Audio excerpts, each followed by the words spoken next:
Assalamualaikum warahmatullahi wabarakatuh. Terima kasih kepada rekan-rekan yang masih setia di channel ini ya.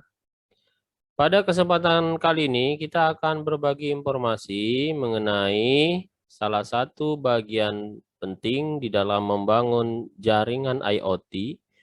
Kita akan bahas sebuah modul yang akan membuat mikrokontroler kita itu bisa terkoneksi dengan jaringan Wi-Fi. Untuk itu, silakan disimak penyampaian kita berikut ini.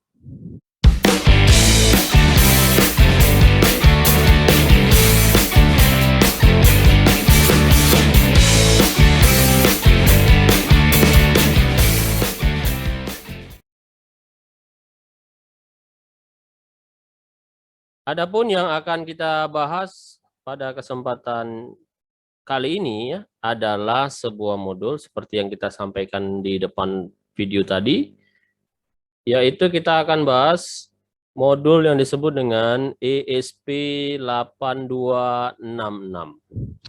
Ini adalah sebuah modul yang akan membuat jaringan kita bisa terkoneksi dengan Wi-Fi.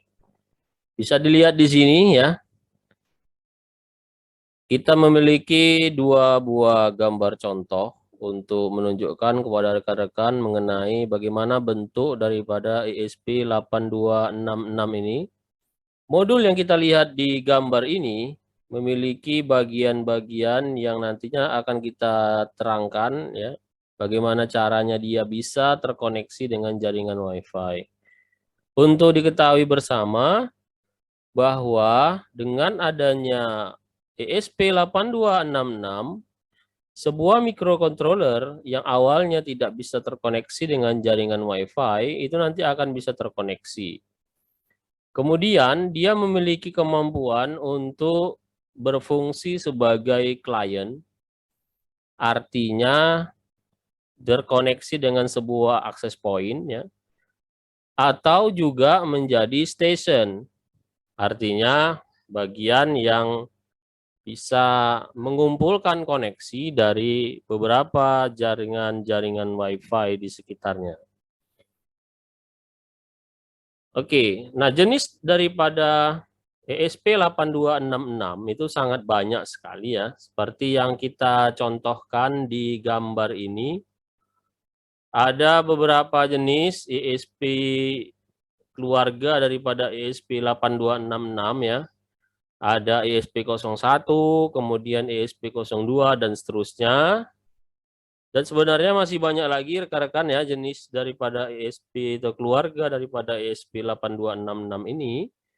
Tapi untuk kita informasikan bahwa di Indonesia kebanyakan dan sangat mudah sekali kita menjumpai di pasaran, yaitu jenis daripada keluarga ESP8266 ini adalah jenis ESP01 ya, kemudian ESP07 serta ESP12.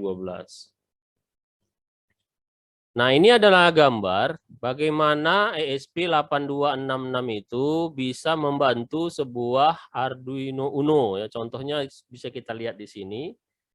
Awalnya sebuah mikrokontroler Arduino Uno itu tidak bisa terkoneksi dengan jaringan Wi-Fi. Jadi dengan adanya tambahan sebuah modul ESP8266 kemudian disambungkan kira-kira seperti ini ya, dipasang kabelnya kepada, jadi terhubung ya antara ESP8266-nya dengan Arduino Uno. Nah, dengan model seperti ini nantinya Arduino Uno itu bisa terkoneksi dengan Wi-Fi.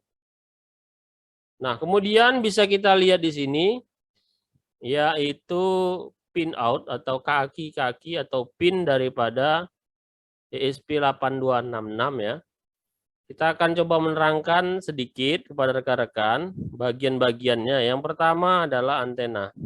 Ya, ini antena yang bisa menangkap gelombang Wi-Fi ya. Kemudian ada lampu untuk menandakan power yang ada di sini. Kemudian satu lagi ada lampu LED untuk menandakan adanya perintah yang masuk ke dalam ESP8266 ini. Nah, biasanya lampu itu ya secara defaultnya itu akan terkoneksi dengan GPIO 02. Jadi nanti kita akan bahas lebih rinci bagian-bagian daripada ESP8266 ini. Nah, kemudian ada pin untuk ground. Ini ya, ground. Kemudian ada pin untuk masuk tegangan. Ini ya.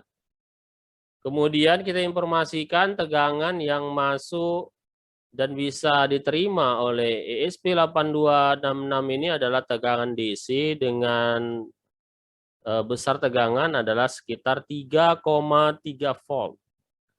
Ya, janganlah sampai kita memberikan tegangan yang lebih besar dari yang disyaratkan tadi.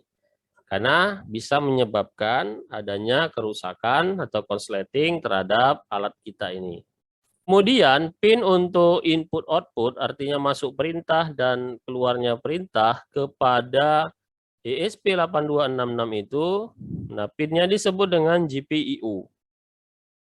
Jumlahnya kita lihat di sini ada 4 ya. Mulai dari GPIO 0, kemudian yang paling tinggi adalah GPIO 03. Nah, GPIO itu artinya adalah General Purpose Input Output.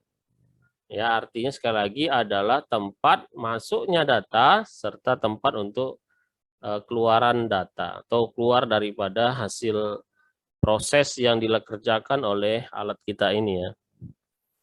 Nah, kemudian rekan-rekan, kalau misalkan tadi kita sudah bahas contohnya ya, kalau misalkan kita ingin membuat sebuah microcontroller itu bisa terkoneksi dengan jaringan WiFi, kemudian kita tambahkan adanya modul ESP8266, kemudian nanti kita bisa menggunakan kabel. Nah, sekarang sudah ada beberapa alat yang sudah dijual di online maupun toko-toko elektronik ya, yang sudah terpasang ESP8266 ya, dari pabriknya ya. Artinya memang alat itu tercipta sudah dilengkapi dengan ESP8266 lagi. Sehingga kita tidak perlu lagi untuk menyambungkan kabel ya seperti gambar sebelumnya.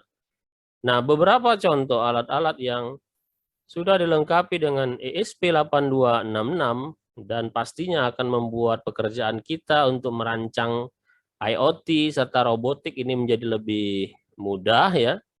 Di antaranya kita bisa lihat di sini ada Wemos D1 ya, Wemos D1, kemudian ada lagi Wemos D1 mini. Nah, dua ini adalah kompatibel kepada Arduino IDE ya. Tidak ada perubahan kalau misalkan kita program.